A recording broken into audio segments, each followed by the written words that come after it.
What's Ebola and how dangerous is it?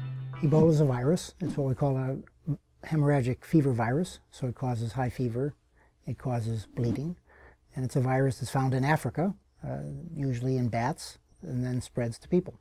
It's a highly lethal virus when it gets into a person, with 50 or 60% of such people dying once they develop symptoms.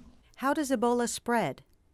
Well, once people develop symptoms, the virus is in various bodily fluids. It's in blood, it's in vomit, it's in diarrhea. We think it can be in tears or in saliva or in sweat. So the virus is spread through direct contact with an ill individual with Ebola, and contact with their bodily fluids, or sometimes direct contact with the body while the person is alive or while preparing the body for burial.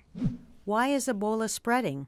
Well, within the African countries where it's spreading, it's primarily a function of poverty. These are among the world's poorest countries, and they basically have very, very little money to spend on health and health care. So even the most rudimentary things that you might have readily available here, such as gloves and masks and gowns, are typically not available to a healthcare worker in countries like Sierra Leone and Liberia.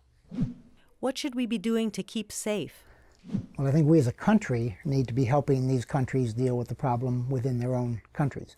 We as individuals here in the United States really can go about our normal business.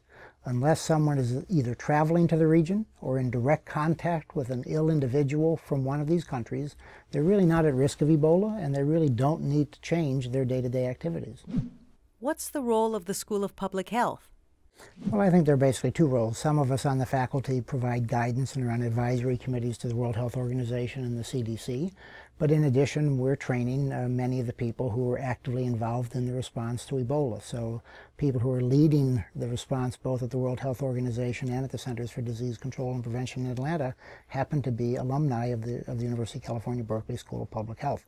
So I think the training function, making sure that the people who leave our school are well prepared to go into the field and deal with these types of problems, is certainly one of our contributions.